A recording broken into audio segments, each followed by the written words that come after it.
சரி இப்படி போய் விழுந்திருக்கேன், இந்த மாமியார் இப்படி பண்ணுது, என் சரி, பிள்ளைய சரி, நான் என்ன செய்வேன், மருந்து குடிச்சு செத்துருமா நீங்க அம்மா கேட்காது. சரி இந்த அளவுக்கு மீடியால எங்க அப்பாவால எங்கேயும் அவ்வளவு கௌரவமா வாழ்ந்த மனுஷன் இப்ப எல்லா இடத்துலயும் தலை குடிச்சு நடக்காரு. எங்களை கூட vlog எதுவுமே எடுக்க விடல. இவங்க அம்மாவால எங்க குடும்பமே நாசமா போச்சு. உங்கள் பாரம்பரிய பண்டங்களை ஆலடி பட்டியாருடன் சுவையுங்கள். சென்னை, காஞ்சிபுரம், செங்கல்பட்டு, திருவள்ளூர் மாவட்டங்களில் 60க்கும் மேற்பட்ட கிளைகளுடன் வந்தாச்சு தி சென்னை சில்க்ஸின் mega combo sale, summer chill out sale. NEET தேர்வு இல்லாத மருத்துவத்துறை சார்ந்த படிப்புகளுக்கு Vinayaka mission school of allied health science, Salem, Chennai, Pondicherry. இவங்க அப்பாவையும் எங்க அம்மாவையும் சேர்த்து வச்சு அவ்வளவு சினிமா மீடியால பேசினாங்க. என் கடையில வந்து ஒருத்தர் கேட்காரு, உன் பொண்டாட்டி என்ன இப்படியா போனா, அப்ப எனக்கு செருப்பால் அடிச்ச மாதிரி இருந்துச்சு பிரகன். எங்க அப்பா சொன்னாரா கல்யாணத்துக்கு முன்னாடி பிரெக்னென்ட் ஆகி கல்யாணம் பண்ணிக்கிட்டா எப்படின்னு உன்னை பத்தி தப்பு தப்பா பேசுறாங்க, தயவு செஞ்சு மாமி. அப்ப எல்லார்ட்டையும் இப்படித்தானே அவங்க என்னை பத்தி அசிங்கமா தானே சொல்றாங்க. சின்ன என்னோட 1 வயசு கம்மி, இது அவங்களுக்கு தெரியும். அந்த அம்மாவுக்கு தெரிஞ்சுதானே கல்யாணம் முடிச்சு வச்சாங்க.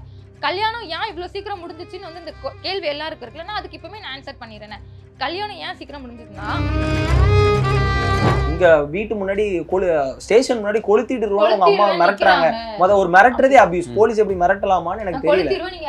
அந்த சார் அப்படியே சொல்றாங்க 12:30க்கு வந்து அந்த அரை நிர்வாண வீடியோ அம்மா வந்து அது நான் கிடையாது. அந்த ப்ளூ கலர் நான் எடுக்கல, அது தன்னைத்தானே அவங்க எடுத்து லீக் பண்ணது. ப்ளூ கலர் அந்த நிர்வாணம் வீடியோ இருக்குல்ல, அப்ப நான் ஒரு பொண்ணு தான் வந்த மருமகள தானே பையன் வந்து பொண்டாட்டி தாசனா இருந்துட்டான் அப்படின்னா அந்த பொண்ணு சொல்லி கொடுத்தது, அந்த பொண்ணோட அம்மா அப்பா சொல்லி கொடுத்துதான் பையனை பிரிச்சுட்டாங்க. எங்க அப்பாட்ட 40 லட்சம் நீ வாங்கிட்டு வா, நான் அந்த வீடை கெட்டணும் அப்படின்னு சொன்னாங்க. வரதட்சணை கொடுங்க. அது கேட்டாங்க. நாங்க டொமஸ்டிக் வயலன்ஸ் ப்ரூஃப் இருக்கு. கல்யாணத்துக்கு முன்னாடி மாசமானது இது எல்லாமே வச்சு எனக்கு ஒவ்வொரு கொஸ்டின்ஸா கேட்டிருந்தாங்க. இப்போ கல்யாணத்துக்கு முன்னாடி பிரெக்னன்ட் ஆயிட்டீங்களா? உங்க அண்ணன் போய் யாரும் லவ் பண்றாருல, அவங்க கேரக்டர் எப்படின்னு ஒருத்தங்க கேட்கும்போது அவளும் எங்க அண்ணனை மாதிரி ஒரு மாதிரி கேரக்டர் தான். எங்க அம்மா என்னை உள்ள வைக்கிற இடத்துல இருக்காங்க, என் மாமனார் மாமியார் என்னை வெளியே எடுக்கிற இடத்துல இருக்காங்க. அப்ப நான் யார் கூட இருக்கேன்? இவ்வளோ சோகமா? அவர் ஓமகத்துக்காக தான் கல்யாணம் பண்றேன்னு அன்னைக்கு தைரியமா சொன்னாரு. இன்னைக்கு அவர் பொண்ணு நம்மளால தானே அசிங்கப்படுது. இப்போ நான் உங்கள்கிட்ட ஒன்று கேட்குறேன்.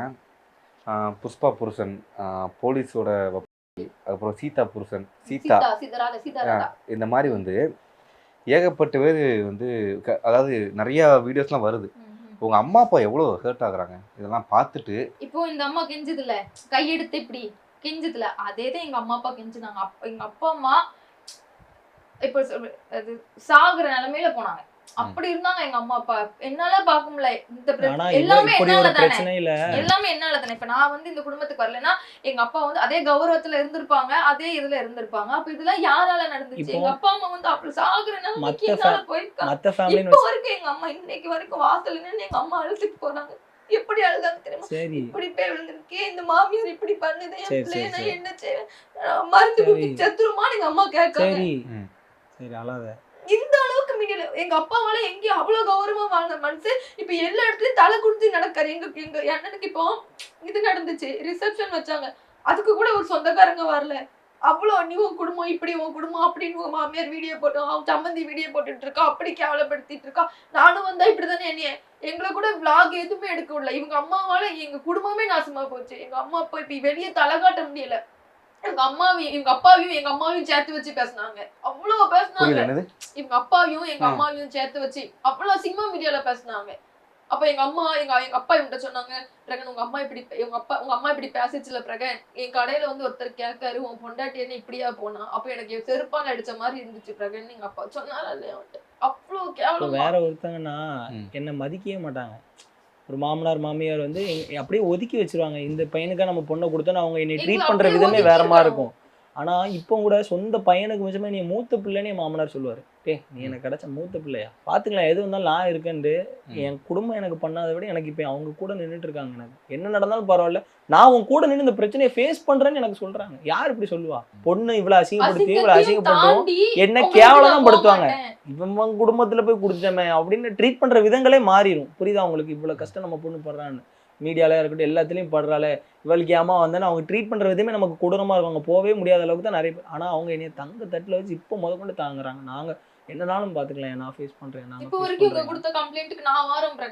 எனக்கு அவ்வளவு சப்போர்ட்டா இப்போ இருக்காங்க. அதான் சொன்னேன், எனக்கு ஜாமீன் எடுத்ததே என் மாமனாரும் எங்க மாமியார் தான் எனக்கு வந்து எடுத்தாங்க. எங்க அம்மா என்னை உள்ள வைக்கிற இடத்துல இருக்காங்க, என் மாமனார் மாமியார் என்னை வெளியே எடுக்கிற இடத்துல இருக்காங்க. அப்ப நான் யார் கூட இருப்பேன்?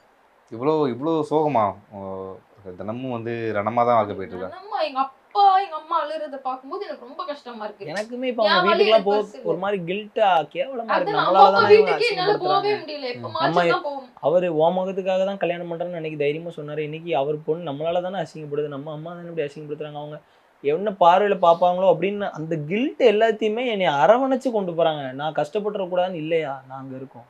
ஒண்ணு நான் உன்னை எதுவுமே தப்பா நினைக்கல, நீ எங்களுக்கு கிடைச்ச பொக்கிஷன்யா, நீ நல்லா பாத்துக்கல என் பொண்ணை, ஒன்னால இது வரைக்கும் ஒரு கஷ்டம் படல, நீ சந்தோஷமா வச்சிருக்கல, எங்களுக்கு அது போதும், நான் உங்க கூட எப்பவும் நிற்போன்னு அந்த 2 தங்கமான அவங்க வாழ்க்கை என் கூட இருக்கிறனால தான் இப்பவும் நான் ஸ்ட்ராங்கா இருக்கேன். இப்போ பலியாடு வந்து பிரகன் அண்டு ஆமா. ஜெயசுரதி பக்கா பலியாடு. Okay. நான் மட்டும்தான். ம். இப்போ அவங்க 3 பேரும் சேர்ந்தான அப்புறம் என் மேல கம்ப்ளைண்ட் கொடுக்காங்க. ம். இப்போ எங்க அம்மா வந்து எங்கேயுமே போய் கம்ப்ளைண்ட் கொடுக்க முடியாது, எங்க அப்பாவும் கொடுக்க முடியாது. இப்போ என் தங்கச்சியை வச்சு காய் நகர்த்துறாங்க. அவளை வச்சு கொடுத்தா இப்படி ஆக்ஷன் எடுப்பாங்களா இல்லையா அப்படிங்கிற மாதிரி அவளை வச்சு கொடுக்காங்க. ஆனா எத்தனை கம்ப்ளைண்ட்ஸ், எத்தனை இது போலீஸ் எங்க குடும்பத்தோட இதை பார்க்கறதுக்கு தான் இருக்காங்களா? அவங்க ஒரு ரெஸ்பெக்டான ஆட்கள், அவங்கள போய் ஃபோர்ஸ் பண்றது. எங்க அம்மா வந்து மீடியால வீடியோ போட்டுருவாங்களான்னு பயந்து எங்க மேல ஆக்ஷன் எடுக்கிறதா அவங்களே சொல்றாங்க ப்ரோ. போலீஸ் இங்க வீட்டு முன்னாடி ஸ்டேஷன் முன்னாடி கொளுத்திட்டு இருவாங்க, அவங்க அம்மா மிரட்டுறாங்க. ஒரு மிரட்டுறதே அபியூஸ். போலீஸ் எப்படி மிரட்டலாமான்னு எனக்கு தெரியல. அந்த சார் அப்படியே சொல்றாங்க 12:30 வந்து நீங்களா? ஆனா யாருமே ஆக்ஷன் எடுக்கல. ஓ மாமியார் மேல எங்களால எடுக்க முடியாதுமா, அவங்க 12:30 போயிட்டு மிரட்டுறாங்க. 12:30 போயிட்டு இப்படி கால் பண்ணுங்க, எனக்கு 12:30 ஃபோன் வருது, உங்க அம்மா இப்படி வந்து நின்று மிரட்டுறாங்க, நீங்க ஏதாவது வீடியோஸ் போறீங்களான்னு. சார் அவங்களும் போட்டிருக்காங்க சார். இப்போ உங்க வீட்டுல இருந்து மீடியாங்கிறத மட்டும்தான் உங்களுக்கு நிறைய பிரச்சனை உண்டாக்குதோ? இப்போ அந்த சோசியல் மீடியா மட்டும்தான் இல்லைன்னா ஒரு நார்மல் குடும்பத்துல நார்மலா இருந்திருக்கும், நீ அந்த மாதிரி இங்க மிரட்டுங்க, சோசியல் மீடியா வந்து பயங்கர ரோல் பண்ணுதோ? ஆமா கண்டிப்பா சார், கண்டிப்பா. ஆனா இதுலதான் எங்க டேலண்ட்ஸ் இதுலதான் காட்ட முடியும். எங்க லைஃப் ஸ்டைல் விளாக்ஸா இருக்கட்டும் எல்லாமே இதுலதான் வருது. ஆனா இந்த பிரச்சனைங்கிறது ரொம்ப பூம் ஆயிடுச்சு. அதையுமே ஸ்டாப் பண்ணணும் தான் இருந்தோம். பட் இப்போ அவங்க ஒண்ணு எனக்கு ஒரு துரோகம் பண்ணிட்டு போயிட்டாங்களே. இந்த குடும்பமே நல்லா இருக்கும்னு நினைச்சவன் நானு. எங்க அம்மாவுக்காக நான் 2 வருஷம் வீடியோ போட்டேன், என் தங்கச்சி எவ்வளவு அபியூஸ் பண்ணி எங்க அம்மான்னு நான் இருந்தேன். பட் உங்க அம்மா பாயிண்ட் ஆஃப் என்ன சொன்னாங்கன்னா, அதாவது பிரியாக்கு ஆப்போசிட்டா என்னை ஏத்தி விட்டு அவன் தான் வீடியோ போட சொன்னான். அவங்க ஒரு கவர்மெண்ட் ஸ்டாஃப். அதாவது குடத்துல தண்ணியை வந்து மேல ஊத்தி வீடியோ போய் ஒரு கவர்மெண்ட் ஸ்டாஃப் அவங்க சொன்னாங்க, வீடியோ ப்ரூஃப் அதான் சொல்றேன், ஒரு கவர்மெண்ட் ஸ்டாஃப். அப்படி அவங்களுக்கு தெரியாம அவங்கள பிரெயின் வாஷ் என்னால பண்ண முடியும்னு நினைக்கிறேன். அவங்க இவ்வளவு ஸ்ட்ராங்கா அந்த 6 மாசம் பேசினாங்களே, அப்போ அவங்கள யாரு பிரெயின் வாஷ் பண்ணிருப்பா? நான் பேசாதீங்கன்னு சொன்னதுக்கு அப்புறம் 6 மாசம் அவங்களுக்கு வீடியோ எடுத்து எடிட் பண்ணி மானிட்டேஷன் எனேபிள் பண்ணி கமெண்ட்ஸ் லைக் பண்றது தெரிஞ்சவங்களுக்கு அதுக்கு முன்னாடி தெரிஞ்சிருக்காதா? இந்த 6 மாசம் யாரும் இல்லாம தானே அவங்க சேனல்ஸ் புது சேனல்ஸ் ஆரம்பிக்காங்க ப்ரோ. 2-3 சேனல் ஆரம்பிக்காங்க, விளாக்ஸ் ஏகப்பட்ட விளாக்ஸ் போடுறாங்க, எடிட் பண்றாங்க, எல்லாம் பண்றவங்க. அப்பமா அவங்க தான் பண்ணாங்க. அவ கொடுக்க வா கொடுப்போம்னு உட்காந்து பேசினது அவங்க தானே. நான் கிட்ட நின்று எழுதி கொடுத்தா அப்புறம் பேச வைக்க முடியும். அவங்க பேசினதை நான் எடுத்து போட்டேன். ஜஸ்டிஸ் கிடைக்கணும். அந்த அரை நிர்வாண வீடியோ அம்மா வந்து அது நான் கிடையாது. அந்த ப்ளூ கலர் நான் எடுக்கல, அது தன்னைத்தானே அவங்க எடுத்து லீக் பண்ணது. ப்ளூ கலர் அந்த நிர்வாணம் வீடியோ இருக்குல்ல, அப்ப நான் அவனை போவே விடல, நீ போக கூடாது.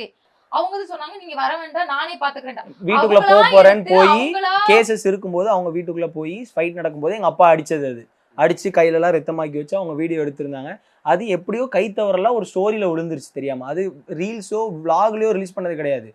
அது எடுக்கும்போது ஸ்டோரியில ரிலீஸ் ஆகி ஒரு 10 செகண்ட் ஒரு 1 மினிட் தான் போஸ்ட் ஆயிருக்கும். அதுக்குள்ள அதை டவுன்லோட் பண்ணிட்டாங்க.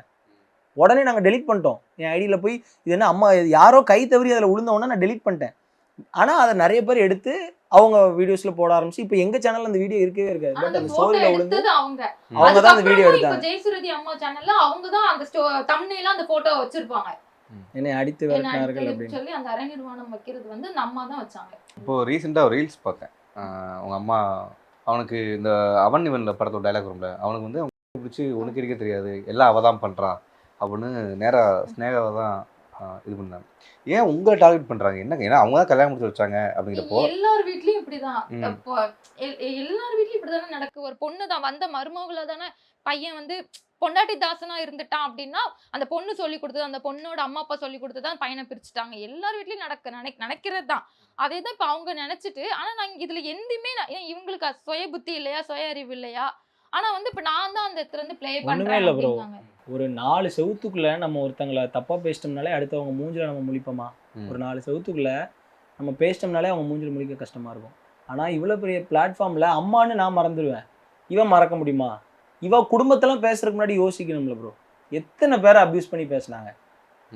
அவங்க கூடலாம் உட்காந்து மாமனார் மாமியார்னு ஒரு ஒரு 1/2 மணி நேரம் பேசினா அந்த பிரச்சனை எல்லாம் முடிஞ்சிடும். அவங்க எப்படி அவங்க கேரக்டர் எப்படின்னு தெரிஞ்சிருக்கும். யாருக்கிட்டையும் பேசாம மீடியால தான் பேசணும், டைரக்டா பேச போய் தான் இப்போ இவ்வளவு இந்த நிலைமைக்கு வந்து நிற்கும். இப்பவும் நான் சொல்றேன், அந்த 6 மாசம் நான் கெஞ்சினதுக்கு இப்போ நான் திருப்பி கொடுக்கணும்னு நான் கொடுத்துட்டு இருக்கேன் bro.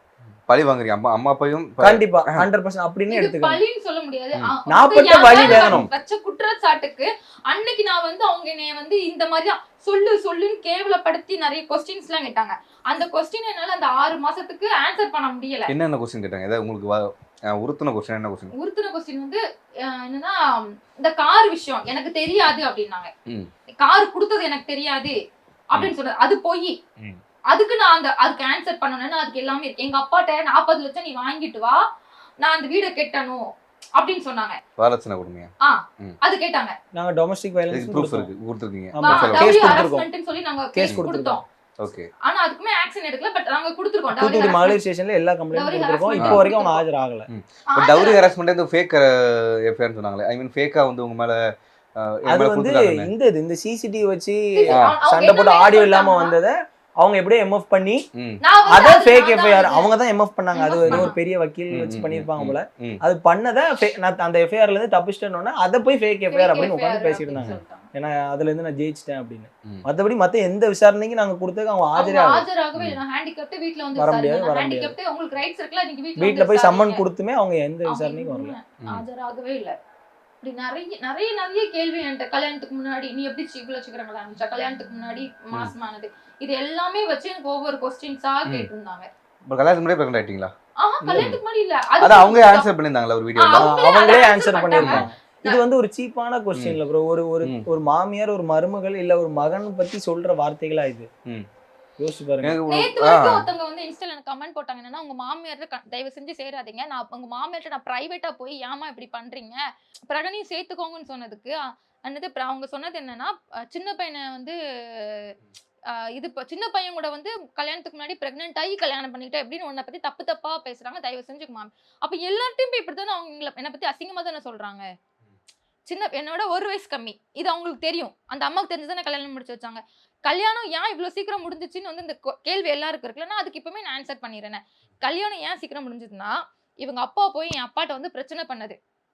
உங்க பொண்ணு என் வீட்லயே வந்திருக்கா. எப்பவும் பிரியா வந்து வெளியே போனதுக்கு அப்புறம் இவங்க அப்பா போய் எங்க அப்பாவை கடை எங்க அப்பா கடை வச்சிருக்காங்களா, அவங்க எல்லாரும் முன்னாடி நின்று எங்க அப்பாவை அசிங்கமா திட்டி இருக்காங்க. அதுக்கு முன்னாடி இதே கலெக்டா சேனல்ல பிரியா உட்காந்துட்டு என்ன வந்து பிளே கேர்ள்னு சொன்னது, உங்க அப்பா பிளே கேர்ள்னு சொன்னா அப்ப எந்த அப்பா பொறுத்துப்பாங்க? எங்க அப்பா அப்போ நீ வந்து இப்படி இந்த பொண்ணு இந்த வீட்டுல இருக்க கூடாது, என்ன வந்து அசிங்கப்படுத்திட்டான்ட்டாங்க எங்க அப்பா. நீ இந்த வீட்டுல இருக்க கூடாது, நீ வந்து ஹாஸ்டல் போயிரு, நீ எங்கேயாவது போயிரு, எனக்கு அசிங்கமா இருக்கு. அந்த சண்டை நடந்து அடுத்த நாள் இவங்க அப்பா வந்து வீட்டுல சண்டை போடுறாங்க, கடையில சண்டை போடுறாங்க. இப்படி அப்ப நான் பிரகன்ட்ட சொன்னேன், பிரகன் இப்படி எனக்கு முடியல, எல்லாரும் இவங்க அப்பாவும் தங்கச்சி மாறி என்னை அசிங்கப்படுத்துறாங்க, ஏதாச்சும் பண்ணுன்னு சொல்லும் போது இவங்க அம்மாட்ட சொல்லி இவங்க அம்மா வீட்டுக்கு கூப்பிட்டு வந்துட்டான்.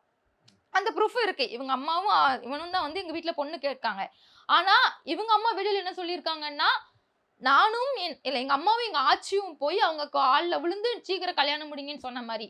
ஆனா அது கிடையவே கிடையாது. பிரகனும் இவங்க அம்மாவும் எங்க வீட்டுக்கு வந்து எங்க அப்பாட்ட சொல்றாங்க, சரி இவ்வளவு பிரச்சனை நடந்துட்டுல நம்ம சீக்கிரம் கல்யாணம் முடிச்சு வச்சிருவோம் அப்படின்னு சொல்றாங்க. ஆனா எங்க அப்பா என்ன சொல்றாங்க, நீங்க குடும்பம் பிரிஞ்சிருக்கு, குடும்பம் சேரட்டும், சேர்ந்ததுக்கு அப்புறம் நான் சம்மதிச்சு இந்த கல்யாணத்தை நடத்தி வைக்க, எல்லாரும் சேர்ந்து இந்த கல்யாணத்தை நடத்துவோம், குடும்பம் சீக்கிரம் சேருங்க அப்படின்னு சொன்னாங்க. அதுக்கு எங்க மாமியார் என்ன சொன்னுச்சுன்னா, இந்த கல்யாணம் நடக்கிறத வச்சுதான் என் குடும்பத்தை என்னால சேர்க்க முடியும். அதாவது இந்த கல்யாணம் வச்சுன்னா பத்திரிக்கை அடிச்சு நான் என் புருஷன்டையும் என் பிள்ளைகிட்டையும் கொண்டு போய் கொடுப்பேன், அப்போ வந்து அவங்க வருவாங்க, அதனால இந்த கல்யாணம் நடக்கிறது நல்லதுன்னாங்க. அப்ப எங்க அப்பா சொன்னது, நான் வரமாட்டேன், இந்த கல்யாணத்துல எனக்கும் எந்த சம்மந்தமும் கிடையாது, இந்த கல்யாணம் இப்ப நடக்கிறது எனக்கு பிடிக்கல, என் பொண்டாட்டி நடத்துவான்ட்டாங்க. அப்பா யாருமே வரல. அப்பா கல்யாணத்துக்கு யாருமே, இதுதான் அப்பாவோட பாயிண்ட், குடும்பம் சேர்ந்தா நான் கல்யாணம் நடத்தி வைக்கேன்னாங்க. எங்க கல்யாணம் குடும்பம் சேரல, எங்க அப்பா வரல, எங்க அப்பா சொந்தக்காரங்க யாருமே வரல. என் கல்யாணம் அனாத மாதிரி தான் நடந்துச்சு. எங்க ஆச்சி எங்க சித்தி அப்படிதான், எங்க அம்மா சொந்தம் மட்டும் தான் வந்துச்சு, எங்க அப்பா சொந்தம் யாருமே வரல. அப்போ இவங்க அம்மா எங்க அம்மாவை பிரெயின் வாஷ் பண்றாங்க. நடத்தி இப்ப தயவு செஞ்சு எங்க அம்மா காலில் போய் இவங்க அம்மா விழுறாங்க, இவங்க என் குடும்பம் சேர்ந்தவங்க கையில தான் இருக்கு, தயவு செஞ்சு நீங்க கல்யாணத்தை நடத்தி வைங்க. அதுக்கப்புறம் அவங்க அப்பா பேசுவாங்க, அதெல்லாம் இல்ல, பிள்ளை எந்த பிள்ளைய தான் அப்படி விடுவாங்க தேருவாங்கன்னு இவங்க அம்மாவும் சரி ஓகே சொல்லிட்டாங்க. எங்க அப்பா என் கல்யாணத்தன்னைக்கு ஊர்லயே கிடையாது, எங்க அப்பா எங்கேயோ சென்னைக்கோ எங்கேயோ போயிட்டாங்க. அப்படி கல்யாணத்து அன்னைக்கு அவ்வளோ சண்டை நடந்துச்சு. அப்படிதான் இவ்வளோ சீக்கிரம் அந்த கல்யாணம் நடந்ததுக்கு காரணம் இவங்க அம்மா தான் மெயின் காரணம். எங்க அம்மாட்ட போய் கெஞ்சினதுக்கு இவங்க அப்பா இவன் தங்கச்சி 3 பேர் தான் மெயின் காரணம். ஆனா அவங்க பழியனா இவன் பிரெக்னன்ட் ஆயிட்டா, அதனால சீக்கிரம் கல்யாணம். சார் கலாட்டால இந்த நம்ம சேனல்ல பிரிகி வந்து எங்க கல்யாணத்துக்கு முன்னாடி ஸ்னேகா உங்க அண்ணன் போய் யாரும் லவ் பண்றாருல, அவங்க கேரக்டர் எப்படின்னு ஒருத்தங்க கேட்கும்போது அவளும் எங்க அண்ணனை மாதிரி ஒரு மாதிரி கேரக்டர் தான் அப்படின்னு மீடியால சொல்லியிருப்பா. அது அது அவங்க எந்த அப்பா அப்பா? பார்த்து நீங்களே வந்து 6 கேர்ள் எங்க திடீர்னு வந்து யார் யாரும் ஆ, கூப்பிடுறீங்க. கூட்டிட்டு வருவான். பேபா அப்படின்னு என்னைய சொல்லியிருப்பா. நான் அந்த மாதிரி கேரக்டர் தான் அவங்களும் அப்படிங்கிற மாதிரி ஒரு பொண்ணை ஸ்னேகாவை கல்யாணம் முடியறதுக்கு முன்னாடி என் தங்கச்சி பேசியிருப்பா. அதை இவங்க அப்பா பார்த்து வீட்டுல பெரிய சண்டை. வீட்ல பெரிய சண்டை அப்போ ஆச்சு, என்னால ஒரு நடிச்சாங்க. பொண்ணு கஷ்டப்படுறான்ட்டு நானும் அப்போ கல்யாணம் பண்ண அவ பேரு அசிங்கப்படுதில்லை சார். அப்போ நான் தான் அவளை கல்யாணம் பண்ணி அவளுக்கு லைஃப் கொடுக்கணும். ஏன் நான் லவ் பண்ண பொண்ணு அப்படின்னு சொல்லிட்டு உடனே நான் அரேஞ்ச் பண்ணோம். பொண்டாட்டி அடிக்க வந்து எந்த பர்சனுக்கும் கோவம் வரதா செய்யும். எங்க அம்மாவை அடிக்க போயிருக்காங்க. எங்க அப்பா உடனே எனக்கு கால் பண்ணிட்டு, இங்க பாரு நான் உங்க அப்பா மேல கை வச்சா தப்பாயிரும், உங்க அப்பா என் பொண்டாட்டி அடிக்க வராங்க, தயவு செஞ்சு நீ வான்னு கூப்பிட்ட உடனே இவன் போனான். போய் அங்க வச்சு என்னையே தான் திட்டுறாரு. நீ அப்படியே இவ்வளோ பிச்சைக்காரி தானே நீ அப்படின்னு என்னையே சொல்றாரு. அப்ப நான் சொன்னேன், உங்க பொண்ணு என்ன பிச்சைக்காரன்னு எப்படி சொல்லலாம் அப்படி சொன்னதுக்கு என்ன அவர் கை நீட்டி அடிக்க வந்தாரு. அதுக்கான ப்ரூஃபும் இருக்கு. உங்கள் பாரம்பரிய பண்டங்களை ஆலடி பட்டியானுடன் சுவையுங்கள். சென்னை, காஞ்சிபுரம், செங்கல்பட்டு, திருவள்ளூர் மாவட்டங்களில் 60க்கும் மேற்பட்ட கிளைகளுடன் வந்தாச்சு தி சென்னை சில்க்ஸின் mega combo sale summer chill out sale. NEET தேர்வு இல்லாத மருத்துவத்துறை சார்ந்த படிப்புகளுக்கு Vinayaka mission school of allied health science Salem, Chennai, Pondicherry.